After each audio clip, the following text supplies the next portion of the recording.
I want to start by thanking you, Chairman Wicker, as well as Senator Cantwell and Senator Sinema, for working together once again on bipartisan legislation, in this case the NASA Authorization Act of 2019. I want to thank all of our colleagues for taking up and unanimously passing this important bipartisan bill.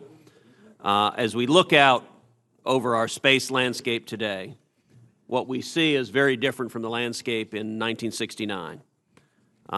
Indeed, not only did we succeed in sending humans to the moon and bringing them back safely to Earth, but we've gone on to put robotic rovers on distant planets, celestial observatories in orbit that can literally peer into the beginnings of the universe, and we've established an enduring human presence in low Earth orbit. In the span of a single lifetime, we have seen space go from an uninhabited void or a scientific novelty to an integral part of daily lives as a result of American innovation and ingenuity. Together, our country has pushed humans further than they've ever gone before, and we have no intention of stopping now. As the chairman of the Space Subcommittee, late last year, I introduced bipartisan legislation to establish a legislative marker that would guide our efforts in the 116th Congress and continue our nation's bold vision for science and space exploration.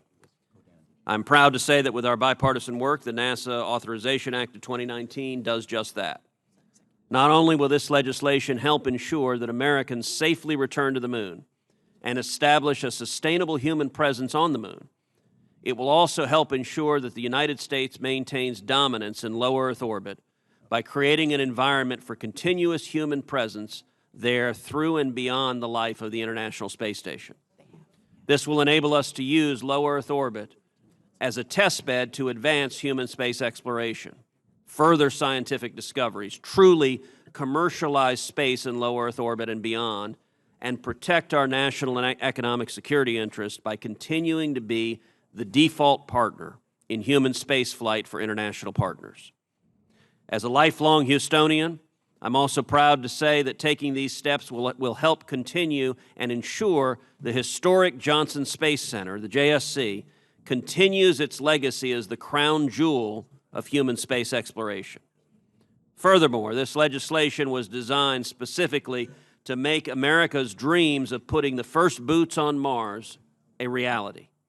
It authorizes the use of intermediate destinations like the moon as part of a stepping stone approach to putting humans on the red planet, requiring NASA to use those intermediate missions to demonstrate or advance technology or operational concepts that will enable human missions to Mars. It also requires NASA to undertake a robust human research program on what space and deep space exploration does to the astronauts physically and develop ways to mitigate adverse effects. And it requires NASA to begin undertaking science missions to Mars with the goal of selecting a site for human landing. This legislation also extends the life of the International Space Station and the mission control team at the JSC that supports it through 2030. The ISS has been a remarkable success for the United States, not only as it relates to international cooperation and participation, but also the areas of unique and novel scientific experimentation. The testing of new space technologies for future human exploration as a proving ground for the commercialization of space and for projecting American strength and leadership in space around the world. Continuing the operation of the ISS through 2030 will help grow our already burgeoning space economy, which has helped create jobs for more than 50,000 people in my home state of Texas and more than 200,000 people across the nation. So again, I want to thank my colleagues for their cooperation and hard work putting this bill together.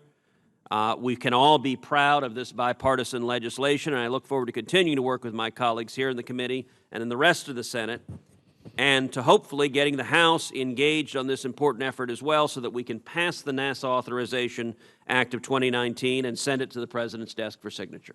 Thank you, Mr. Chairman. Thank you, Senator Cruz.